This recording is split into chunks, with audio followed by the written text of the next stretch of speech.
Here today with Sam Sutton from Seed to Summit. So Sam, tell me a bit about what you do. Hi Elaine, thanks for having me on. What do I do? Well, I run outdoor experiences that create big impacts. I do that through outdoor activity business, and I also do it through entrepreneur retreats and training programs for companies and businesses. This is very, very cool. Like that is my bag. Like I absolutely love hanging out with other business owners, entrepreneur. Like there's a certain type of person that they're like my people. So I really love that and the conversation that comes out of like your events. And also I love, trying to scale a wall or doing something absolutely mad in the outdoors. So yeah, I'm definitely here for that. And you run New Forest Activities Centre as well. So you're an established, business owner in your own right. And you do these really exciting leadership. Well, tell me more about what you do. Yeah, 100%. So I suppose if I give you a bit of a background, that might help explain why I'm doing what I do now. So I got into the outdoors almost accidentally. I was working at an outdoor activity centre washing pots. Okay. And the activity manager said, "Hey Sam, would you like to come and help work on this ropes course?" I was like, what the heck is a ropes course? I've not heard of one of those things before. What is the ropes course? And basically, a ropes course is a combination of industrial ropes access kits, so like steel poles and, steel cabling and high ropes, so kind of climbing equipment, but in trees instead of on rock faces. Nice. So ultimately what we ended up with was climbs up trees and then various ways of testing yourself once you got up the tree. So you could jump for a trapeze, you could balance on a pole, you could hang from ropes. Sounds terrifying. And what we were trained to do is effectively keep people safe in that environment. But also what was really inspiring and interesting was that we were taught how our language and the things that we would kind of say and do would either give people confidence or knock them back. So there's a kind of psychological element to coaching people through effectively what for them is quite stressful, but actually a very safe environment. So we're encouraging school kids to take one more step, or can you just reach out and grab that, all the way through to kind of executives. Here was this kind of 19-year-old lad holding the rope for an executive kind of high flyer and trying to coach him how to stand on a telegraph pole. Do you know what? I had an experience. I did Rat Race, which is like a 20-mile assault course. And there was like, the things where the tyres are like on top of each other and you have to climb and go over the top and back down. So I'd got to the top and I looked down and I thought, hang on a second, if I fall, I could die. Like they didn't have any like cushion. It was just unsafe. And me doing a assault course, I just sort of thought that would be, that safety wouldn't be an issue. So I got to the top of this thing, I froze, and there was like a queue of people starting to form behind me. And I'm not particularly fast anyway, but when I was at the top, like just clinging for dear life, there was a guy next to me that was like, okay, it's absolutely fine. And the people behind me were kind of cheering a little bit, like, it's okay, you can get yourself over. And that moment, I was absolutely terrified. And it was the guy next to me that was like explaining in detail what I needed to do. Yeah. So I completely understand that like hugely stressful moment. If you've got someone there coaching you, like that can be so impactful. And then that does translate to business, which I guess is what your business is. Absolutely. So, just to kind of cover off, so in the outdoor industry, so I also have, for many years, since that early introduction, coached and guided people on whitewater. I'm a big whitewater kayaker. So very cool. We're putting people into actual risk environments. Yeah. If you go upside down on a rocky river, there's genuine risk there, right? Whereas in the ropes course, it's perceived risk. They're totally safe. They're on a rope, right?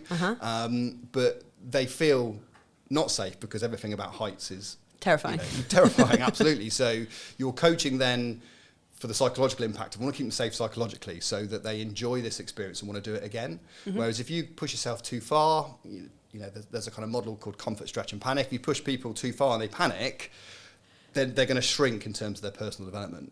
Whereas if you get them to stretch themselves, they'll realise that they can achieve maybe a bit more and they'll grow as an individual.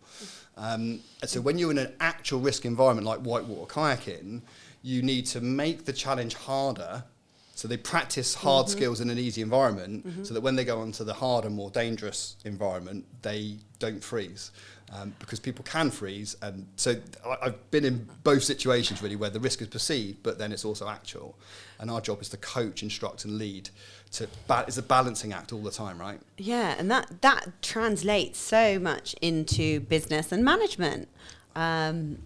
Like everybody, like in my business, everyone has to muck in. We're a small business, and everyone has to contribute.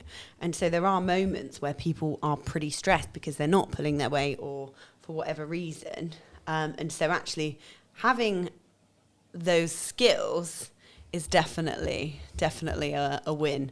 And I definitely could use more coaching when it comes to that. But what's your kind of take on it? How do you approach that? So the state ideally for people to be in is where you've got a balance between skills and challenge. So that would be what you'd call a flow state. So when you first start out learning something, you want to be learning the basics, right? Yeah. And if you get competent at that, the basics become boring. So you then need to up the challenge in order to keep yourself interested, engaged and progressing.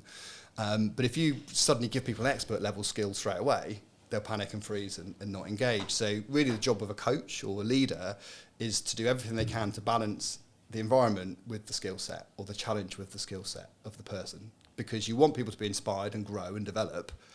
You don't want them to hit a massive failure and then not their confidence. And likewise, you don't want people bored or disengaged.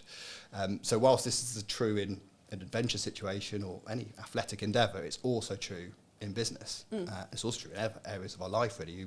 That slowly getting better at something, more and more competent, allows you to go into more challenging, more stressful, challenging environments. I think where people stagnate is when they are happy just with the status quo and then they lose out on growth, they become bored, dissatisfied, and then regress. Absolutely. And so for me, recruitment, that's definitely a thing in business. If people aren't being pushed to grow, they will stagnate, become bored, and then they'll leave. And that impacts a business's retention.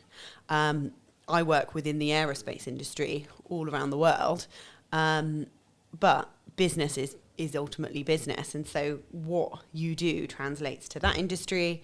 We have this Community Connects podcast where I sit down and just talk with other business owners. So I think what you do is so unique and special. That's one of the things, one of the reasons I wanted to bring you on, because I love the kind of outdoor adventure. But what kind of packages? Like, let's say there's a aerospace business leader watching this, and they actually want their team to have an away day because they all work remotely. Yeah. Is that something that you do?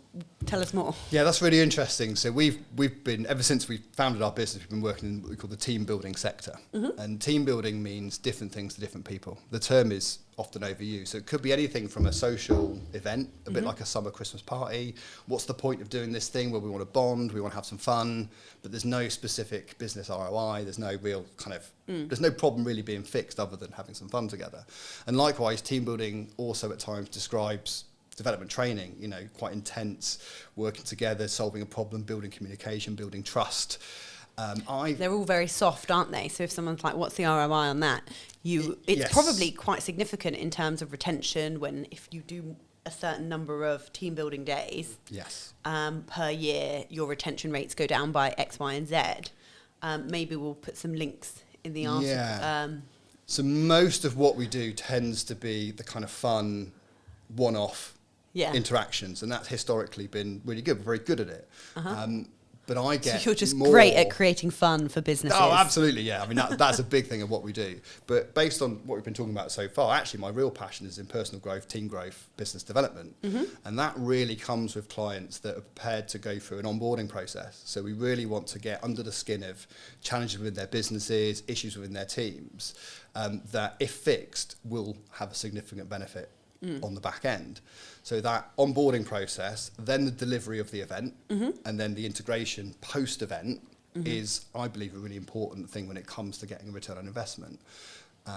Things that we do and have worked before, so I think you mentioned a little bit, so remote teams, sales teams that don't see each other, actually coming together, once or twice a year, report on how they're doing, share best practice. That's a really good thing to do.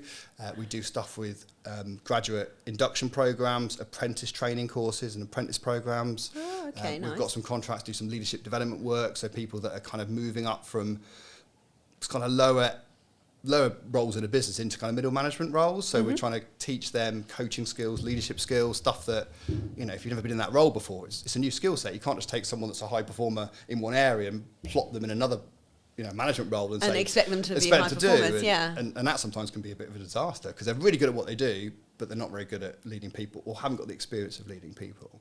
Yeah, so those would need that development. Yeah, those would be kind of things that we would look to kind of fix. So you'd come out of the L&D budget.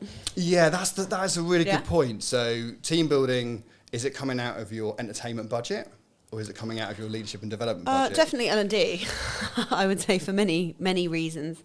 But yeah, if I was doing something with yourself, I would probably say it was learning and development, because it's not just the fun. It's the actual, all the skills that they come away with from doing one of your workshops. Yes. So you do, obviously, the going into companies and working with teams. So tell me about the new thing that you're on. Yeah, I love this idea. I love the concept. It really excites me, the thought of spending time with other people that run businesses that have similar team size to me, if not bigger, and are doing exciting, fun things. Like, they're the kind of people I want to spend my time with. Yes. So we acquired a business in Cairngorms, which is the north of Scotland, a couple of years ago. And the joy about the Cairngorms is you're in proper mountainous environments, right? There's proper adventure. There's amazing whitewater rivers, there's canyons, there's hills and summits that you can scale.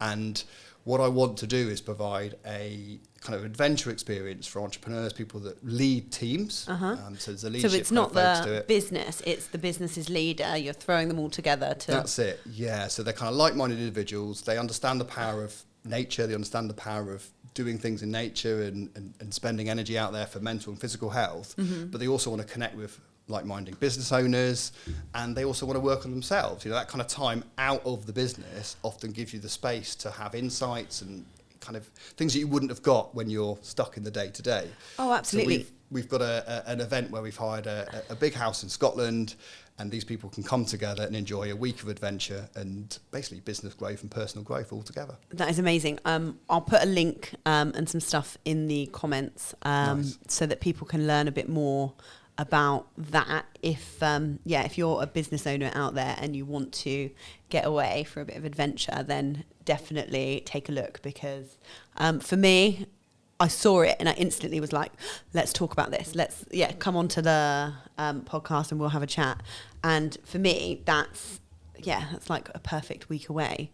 And you get, big business leaders. Bill Gates used to always make sure that he went away and got away. And there's countless business leaders that will say, that makes 100% sense, because it gives you a different perspective, different clarity. Like it just makes your whole perspective on your business completely different. And you feel like, if I'm away for a week, everything's going to fall apart. But if you are away for a week and things do fall apart, then you're not building a real business. So you do have to kind of let go and step back. Yes. Which is, I love the idea. So I was going to say there's a lot to unpack there as well, because Yeah. you are so right. If you can't take a week away from your business without it falling apart, there's a real problem within your business. You feel you have to be there all the time.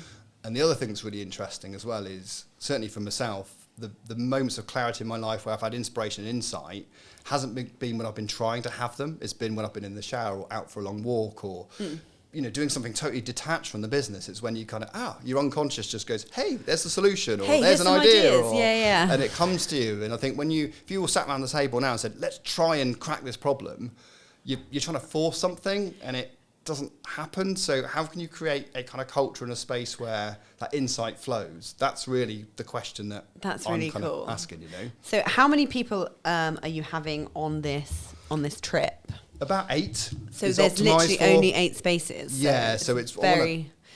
a kind of tight network of people that are all there for the same reason. Everybody really should be able to bring something some learned experience, some life experience, some business nuance to the table. Nice. It's a kind of, it's a co-creation space really, where together we want to create great outcomes for each other. It's obviously facilitated, and there is some content we're working through, but a lot of it's around, mindfulness work. It's about exploring the great outdoors, having adventure, pushing yourself. Let's go into mindfulness, because Yes. I expect, you've got a lot of business leaders that are like, this mindfulness stuff what is this? This really is really about paying attention, and it's looking for stuff that's new and things that are changing. So a lot of the time we go through life without really paying much attention to what's going on, because we think that we've seen it all before, we think that things are static, and we go through mindlessness really. We're going through the same patterns, the same behaviours, the same things. Mindfulness is really the act of paying attention and noticing, oh, that's new. What are they saying? What does that really mean? And it's really about being present and attentive. Meditation and mindfulness are often kind of confused, but meditation is a practice where you attend to a particular thing. So it could be a breath, it could be a mantra, and then in that act of paying attention, you realise quite quickly that you've lost attention, and then you come back to it. And that's what you practice when it comes to meditation. Mindfulness is really about having being present and aware of the fact that life and the world is constantly changing. We're in a dynamic environment. Everything is moving, everything's changing, and because sometimes we think that it isn't, we take things for granted, and we don't notice what that person really said, or that something's moved, or does that kind of make sense? It's just paying attention to the newness of things, like really. Like the concept of mindfulness, like I do yoga, and you do like your little bit at the end where you clear your mind. I thought meditation was where you don't think about anything. And I thought mindfulness was where you're listening to your breath and all of that sort of stuff. But actually, it's much wider than that. That's really interesting. That's often, that is often what people think. But have you ever tried to not think? It's really hard. How long does that work last? Not very long, and especially in my brain. And people don't seem to think that some advanced meditator can sit and not have a thought for a minute. But I think about 10, 15 seconds is really good going. For most people, trying to do that, because thoughts pop up all the time. What you're practicing is noticing when you're lost in thought, and then you're coming back to the breath. So it's the same. So the practical application is noticing that you're angry and then deciding not to be angry anymore, or noticing that you're anxious and then deciding not to be anxious, because it's the noticing which is the bit you're practicing. Yeah, does that make sense? I noticed myself getting angry the other day, and I was like. And I tried to catch it, and I was like, let's be just calm about this. Really think about this logically. And then I thought about it logically, and I decided I still wanted to be angry. And so I've got some work to do there. But you're framing it in a way that's like, I've now got a choice. Yeah. I can hold this, or I can let it go. Yeah. And a lot of people feel that they don't have choice. Whereas if you start to become mindful and aware of your thinking and aware of what's going on, you start to have more control, more opportunity to change your behaviour or do something different, or not hold a grudge, or does that kind of make sense? Let stuff go. Oh yeah, absolutely. Like the way that I manage any kind of like anger is I'll notice it and then go, should I really be angry about this? Like, how do I feel about this? And a lot of the time I just have to say something, and then the moment I've said it, it disappears. Yeah. And so that's just the way that my anger, like everyone experiences anger, and that's the way that it manifests in me. But, lots of people have different ways. Some people will just suppress, and then pop. Other people will do suppress, and then make themselves ill. There's lots of different ways that manifests. Right, emotion literally means energy moving. Right, so we're always going to have emotions. Oh wow! Do you know what? This is getting deep. It really is. Like, I didn't expect to chat with you, Sam, to be going down this. Well, yeah, we always have really good chats, but no, great. Like, say that again. That was great. So emotion effectively means energy moving. So that's what we are as humans. We're a movement of energy. So emotions aren't something that you can stop or control, but what you can do is notice them and then decide, is this serving me? Why am I having this emotion? What do I need to do to... Because it's letting your body, your nervous system lets you know something's happening, there's a challenge, right? So you think about fight or flight fear. It's like, someone over there's going to kill me, the emotion creates the adrenaline that you need to get away, right? So in that situation, absolutely serves you. If someone cuts you up in traffic, you're going to get that same surge of adrenaline emotion, but you're thinking, hang on a minute. Is this important? This is not something that I need to run away from. So a couple of breaths, maybe I don't need to hold. Does that kind of make sense? You can let it go. Yeah, I absolutely get it. And it's that's mindfulness is the skill of noticing that, and meditation is the practice that hones that skill. Oh, very cool. I can't wait to actually do that getaway. We'll post some details about it. Nice. But I can't wait to do that because it's actually a lot deeper than just, we go away and we climb some trees and do X, Y, and Z. It's actually, let's get into the core and the psychology behind what we're doing, how we're doing it, and why we're doing it. So, I'm very much looking forward to that. Amazing. Well, that's why I love outdoor activities, because if you're on a mountain and you're getting these feelings of, anxiety or excitement or what have you, it's like, is this serving me? Is it going to help me keep my balance? Or do I maybe need to take my breath so I can center myself again? If you're canoeing down a river, like, where's your attention? Is it on where you want to be next? Or is it at the tree that you're going to... They always say in sports, you go where you look. So trying to get people to look to even the clear... in dance. Like, I used to dance when I was younger. Yes. You do end up going where you're looking.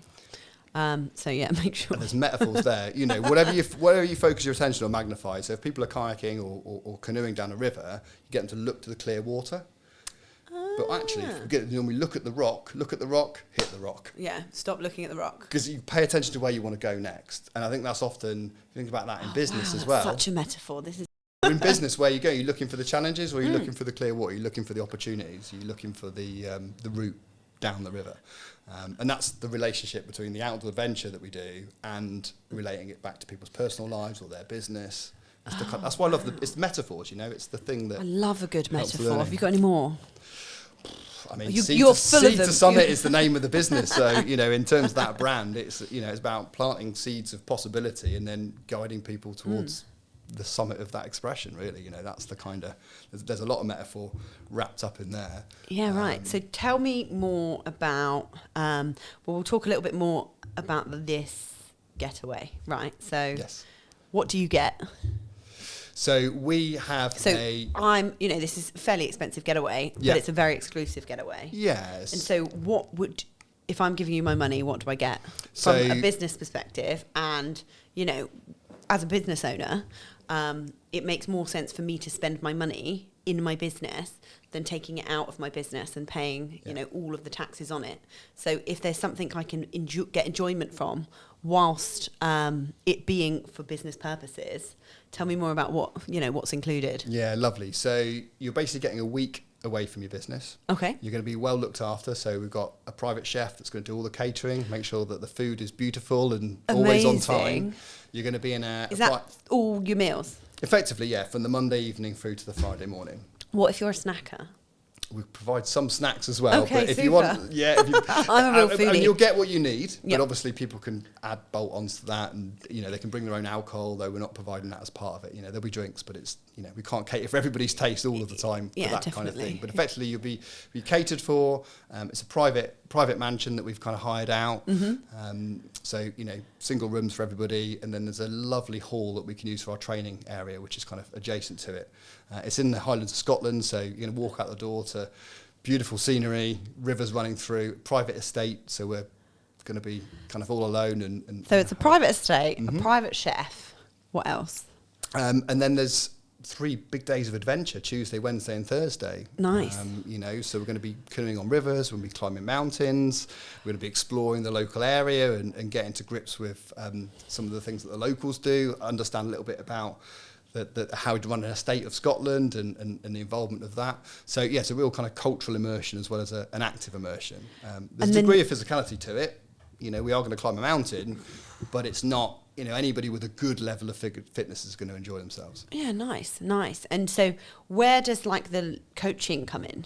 Yeah, nice. So, an absolute minimum, people can have a great time away with other business owners. And that in itself, the networking, you could say, actually, that time that I spent with that person in Scotland meant that I got that £1 million contract, or we did this amazing collaboration together that meant that we both profited in some business sense. Absolutely. So that's like a given. Yes, there's But a you real were opportunity saying- to forge connections as well. But because of the things that I'm passionate about and interested in, I could not let people have an outdoor adventure experience without there being some exploration of personal development, what it might mean, the impact that it might have on their future plans. You know, things we've talked about today around like practicing mindfulness, practicing focusing on where you want to be in the future, using challenging environments and learning how to coach. So how to coach other people, how to coach yourself. These That's are all gonna be amazing. really important skills which, you know, with the right group of people will come out of this kind of experience, and the metaphors are going to be coming thick and fast Yeah, they will throughout. be. So, you know, so each evening there'll be like a facilitated session around this. We'll discuss the day, we'll look at kind of outcomes, what it means to us as business owners, as people. Nice. I'm hoping to have some quite deep and meaningful conversations Some on the DMCs, evenings. yeah. Absolutely. Oh, that would be so good. That would be so good. I'm really, really looking forward to that. I could talk to you about this for hours because it's definitely my bag, like a bit of adventure, a bit of business chat with some really exciting people. So this is all we have time for today, but I'd love to have you back on where we have a bit of a chinwag about well, maybe how it went, because this experience is coming up fairly soon, and I'm sure there'll be lots of other things in the pipeline and we can learn more. So thank you so much, Sam, for coming on. And I look forward to having you on again soon. Brilliant. Thank you very much, Elaine. Great stuff. Super.